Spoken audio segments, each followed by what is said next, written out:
Bonjour à tous, bienvenue au séminaire de ce jour. Donc ce séminaire en ligne sur le thème lors d'une acquisition immobilière, à quoi devons-nous être attentifs en termes de prévoyance individuelle. Donc je me présente, Dany Santoro, responsable de la région de Lausanne au cadre du conseil pour les clients privés. Je suis accompagné aujourd'hui de Rachel Jacquier, conseillère et responsable de l'agence Divers dans les Bois. Avant de commencer le séminaire, j'aimerais rappeler quelques missions de Retraite Populaire. Retraite Populaire est un acteur important dans le canton de Vaud en ce qui concerne la prévoyance professionnelle. En effet, nous gérons entre autres la caisse de pension de l'État de Vaud, la caisse intercommunale de pension, avec des actifs sous gestion de 27 milliards. Le total des assurés du troisième pilier et des caisses de pension de Retraite Populaire à l'Emonda s'élève à ce jour à 200 000 assurés. En termes d'immobilier, nous louons plus de 13 600 objets à prix raisonnable. Concernant les prêts, nous accompagnons nos clients dans leurs projets de financement. Nous sommes actifs dans l'assurance vie individuelle, nous offrons des solutions de capitaux et de rente. Pour finir, nous sommes présents à Lausanne, siège principal, et dans nos succursales d'Yverdon et Nyon. Par rapport au séminaire du jour, je vais vous expliquer comment il va se passer. Donc, c'est une interview entre Rachel et moi-même pour une durée d'environ 20 minutes. Vous pouvez tout au long du séminaire poser vos questions via le bouton chat ou QR en bas à droite. Et on prendra vos questions en fin de séminaire et on se fera un plaisir d'y répondre. Parfait. Partons dans le vif du sujet. Rachel, que peux-tu nous dire sur l'immobilier en Suisse ? Alors tout d'abord, bonjour à toutes et bonjour à tous, et merci de partager ce moment avec Dany et moi. En ce qui concerne le marché immobilier en Suisse, vous serez certainement étonnés de savoir que nous avons la palme d'or du plus petit nombre de propriétaires en Europe. Nous avons 44% de propriétaires versus locataires, et 39% d'entre eux possèdent un crédit hypothécaire.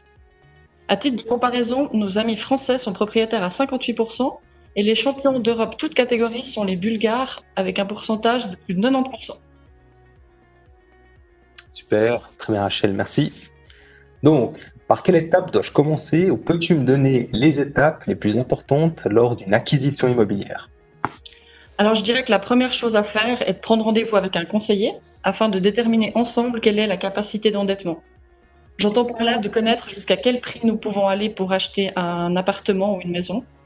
Et cette capacité d'endettement dépendra de deux facteurs. Premièrement, quel est le montant de vos fonds propres ? Et deuxièmement, quels sont vos revenus ? Je reviendrai en détail par la suite sur ces deux éléments. Magnifique. Donc, peux-tu m'expliquer maintenant ce qu'est un compte financement et de quelle manière est-il structuré ? Oui, bien sûr. Partons d'un exemple concret afin d'avoir des chiffres précis. Cet exemple, en fait, va nous servir tout au long du séminaire du jour. Alors, prenons l'exemple d'un couple marié qui a 2 enfants qui souhaite acheter un appartement de 4 pièces et demie à Échallens. Le prix de vente affiché, il est de 800 000 francs, place de parc comprise. Le couple devra apporter au minimum 20% de fonds propres, soit 160 000 francs. À cela s'ajoutera 5% de frais d'achat qui doivent être financés par des fonds propres complémentaires. Le couple devra disposer d'un revenu annuel net de 130 000 francs pour que son crédit soit octroyé. S'il ne dispose pas de ce revenu, il faudra soit apporter des fonds propres complémentaires ou alors trouver un objet à un prix moins élevé. Partons du principe que chacun d'entre eux retire un montant égal dans sa caisse de pension. Dans cet exemple, le plan de financement serait le suivant. Prix d'achat de 800 000, moins les fonds propres cash de 80 000, moins la caisse de pension de monsieur de 40 000, moins celle de madame de 40 000 également, ce qui nous fait un prêt hypothécaire de 640 000 francs. Super. Alors, tu as parlé de minimum 20% de fonds propres. Peux-tu me donner plus de détails ? D'où peuvent-ils provenir ? En effet, le montant minimum des fonds propres est de 20%, mais dans ces 20%, au minimum 10% doivent provenir de fonds propres cash. Ce qu'on entend par cash, c'est vraiment toutes les liquidités que vous pourriez avoir, que ce soit sur vos comptes salaires, vos comptes épargne ou éventuellement sur vos comptes de troisième pilier. Et puis nos clients, ils ne pensent pas toujours au fait que d'éventuelles donations, d'éventuels prêts familiaux ou des avances sur héritage peuvent être considérés comme des fonds propres cash. Très bien. Récemment, j'ai lu que je pouvais retirer ma caisse de pension pour l'achat immobilier. Combien puis-je retirer et comment ça se passe dans la pratique ? Alors si je poursuis le raisonnement de ma réponse précédente, il est possible de retirer dans sa caisse de pension, mais uniquement si c'est pour pour la résidence principale. On ne pourrait pas retirer pour une résidence secondaire. Dans la pratique, il faut aussi regarder dans son certificat de caisse de pension quel est le montant qui est disponible pour ça. Et surtout, je dirais, ce qui est primordial, c'est de se renseigner sur les délais pour sortir ce montant, parce que ça peut varier dans les caisses de pension de quelques semaines à une année.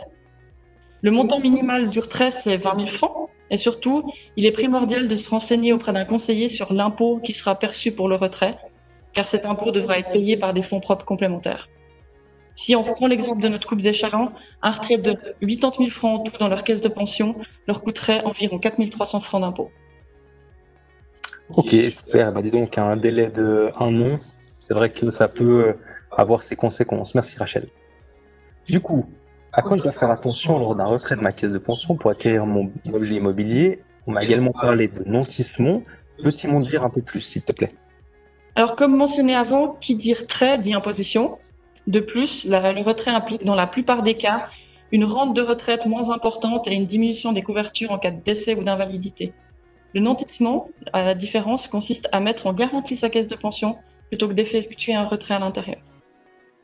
Si je reprends ton exemple d'un objet de 800 000, combien dois-je rembourser par rapport à une dette de 640 000 finalement? Alors, tu devras rembourser un tiers de la valeur du bien en 15 ans ou au maximum à l'âge légal de la retraite. Je m'explique. Si tu as 40 ans, tu devras rembourser en 15 ans. Par contre, si tu as 58 ans au moment de l'octroi du crédit, tu devras avoir remboursé ce montant en 6 ans ou 7 ans, soit à 64 ans pour les femmes et 65 ans pour les hommes. Dans l'exemple de notre couple, ils devront amortir 108 000 francs en tout en 15 ans, soit 7 200 francs par année. Ils pourront effectuer cet amortissement soit sous forme directe ou indirecte. D'accord. Donc, tu as parlé d'un amortissement direct. Peux-tu m'en dire un peu plus? Oui, bien sûr. Est-ce que tu pourrais montrer le graphique entre la différence entre l'amortissement direct et indirect, s'il te plaît? Mais avec grand plaisir. Alors, je vais partager le graphique. Voilà, normalement, on devrait voir ce graphique. Parfait. Parfait, merci Dani. Dans cet exemple, on voit qu'avec l'amortissement direct, la dette hypothécaire diminue d'année en année. L'avantage de cette solution est que les intérêts payés et donc le loyer diminuent à chaque échéance. Par contre, l'amortissement indirect consiste à verser le montant prévu dans le contrat sur un troisième pilier A. De cette façon, tu as une dette qui reste constante et les versements que tu effectues sur le troisième pilier sont déductibles du revenu imposable. Donc c'est un gain fiscal assuré. Super, merci Rachel. Alors, je vais enlever le graphique. Parfait. Donc, je reprends ton exemple du couple marié avec 2 enfants. Quelle solution s'offre à eux s'ils souhaitent se protéger en cas d'incident? Alors, dans notre scénario, chacun retirait 40 000 francs dans sa caisse de pension. Donc, en premier lieu, il faudrait vérifier s'il y a une baisse de la rente invalidité ou de survivant. Et si tel est le cas, il est primordial d'assurer le montant de la baisse pour éviter une lacune de couverture. De plus, je pense qu'il est du devoir du conseiller lors de l'octroi du crédit de s'assurer qu'en cas de décès ou d'invalidité de l'un ou l'autre des partenaires, le conjoint survivant puisse assumer seul la dette hypothécaire. Si la réponse est non, je pense qu'un capital en cas de décès est quasiment incontournable. De cette façon, le conjoint survivant recevrait un montant qui permettrait d'amortir la totalité ou la grande partie de la dette et pouvoir ainsi conserver l'appartement dans cet exemple. Idem pour l'invalidité. Imaginons que l'un des deux tombe en invalidité et son salaire plus qu'à 40%. Je pense qu'il est primordial de pouvoir s'assurer pour combler ce manque par rapport à l'invalidité. Il faut savoir que si nos clients ils choisissent l'amortissement indirect via un troisième pilier A, l'avantage avec notre solution modulo, c'est que nous pouvons intégrer et assurer ces risques tout en profitant de déductions fiscales. Et en plus, ils sont assurés d'avoir leurs échéances hypothécaires payées jusqu'à la retraite, quoi qu'il arrive. Parfait. Du coup, en termes de taux d'intérêt hypothécaire, on peut lire dans toute la presse qu'ils sont relativement bas. Quelles sont les solutions de financement qui existent sur le marché et que nous conseilles-tu? Alors effectivement, les taux ils sont bas. Ils sont bas depuis 2015 et puis depuis l'introduction des taux d'intérêt négatifs par la Banque nationale suisse. Sur le marché, tu trouveras 3 solutions, le taux fixe, le taux variable et le taux Libor. Le taux fixe, l'avantage, c'est qu'il propose un taux garanti pendant la durée choisie par le client. Le taux variable est que très peu utilisé à l'heure actuelle. Il est réévalué assez peu régulièrement et il est actuellement à 1,75% chez nous.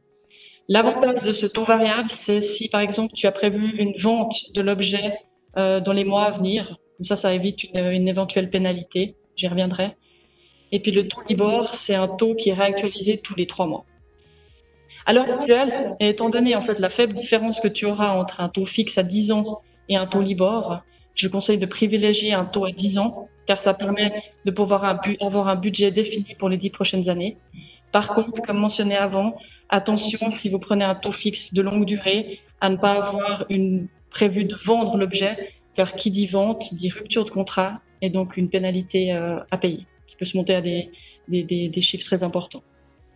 Pour information, notre taux actuel chez les retraites populaires pour une durée de 10 ans, c'est du 1,10%.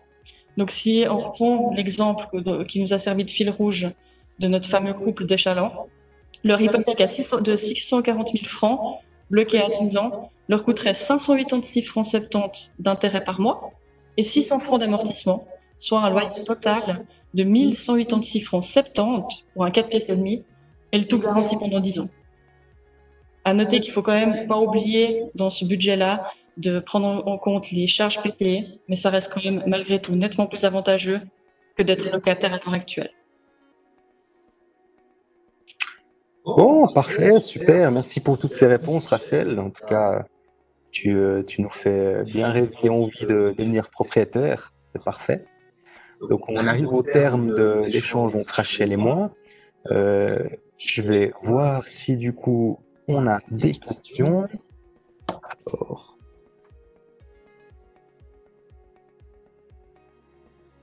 Parfait.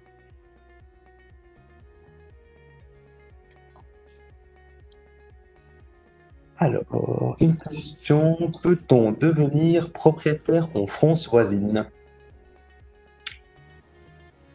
Alors, oui. Simplement, chez nous, le prêt hypothécaire doit être conclu pour tout ce qui est objet dans le canton de Vaud.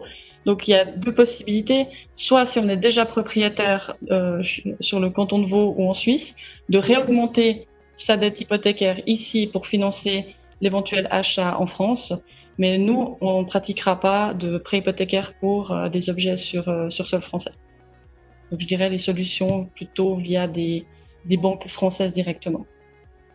Et peut-être, au-delà du canton de Vaud, il y a certains cantons, les cantons limitrophes du canton de Vaud, où on peut aussi accéder, offrir un financement, sauf erreur. Oui, pour tout ce qui est canton limitrophe, mais francophone. Parfait, super. Alors, parfait pour cette réponse, merci Rachel. Alors, une autre question. Bonjour, donc pouvez-vous nous en dire plus sur les pénalités de sortie d'un prêt fixe? Question très intéressante. Oui, alors en tout cas chez nous, en cas de rupture de contrat, en fait on va regarder la différence entre le taux variable du jour, comme je vous disais tout à l'heure, le 1,75%, et puis le taux d'intérêt que vous aviez signé au moment de l'octroi du crédit. Et puis en fait on va regarder à l'instant de la rupture de contrat, quelle durée il reste. Donc imaginons si on a pris un taux fixe 10 ans et qu'on vient à le casser au bout de 7 ans, on va regarder la durée restante, soit 3 ans, et on va faire le montant de la dette fois la durée restante fois la différence entre le taux variable et le taux que vous avez signé. Et c'est ça qui va vous faire la pénalité. Attention toutefois, à l'heure actuelle, si vous avez un prêt hypothécaire auprès d'une banque, parce que la banque va calculer en fonction du taux de refinancement du jour. Et puis à l'heure actuelle, ce taux de refinancement est à taux d'intérêt négatif qui vont vous facturer. Donc ça va faire une pénalité d'autant plus importante. Donc voilà, merci déjà pour ta réponse. Et à retenir que finalement les pénalités peuvent dépendre des établissements financiers et c'est important de se renseigner. Si je peux ajouter encore, c'est vrai que la pénalité est également déductible du revenu jusqu'à concurrence de 50 000 francs. Donc, mais elle est déductible. Parfait, magnifique. Encore une question. On peut libérer du deuxième pilier même pour la France voisine? Alors, si vous partez y vivre définitivement, oui, vous pouvez partir avec la partie qui est la partie surobligatoire. La partie obligatoire doit rester en Suisse de par les accords bilatéraux avec l'Union européenne. Mais oui, si vous partez établir en France, vous pouvez. Parfait.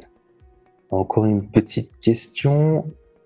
Alors, en cas de décès, donc on peut couvrir ce risque-là et donc la prestation peut venir amortir la dette hypothécaire.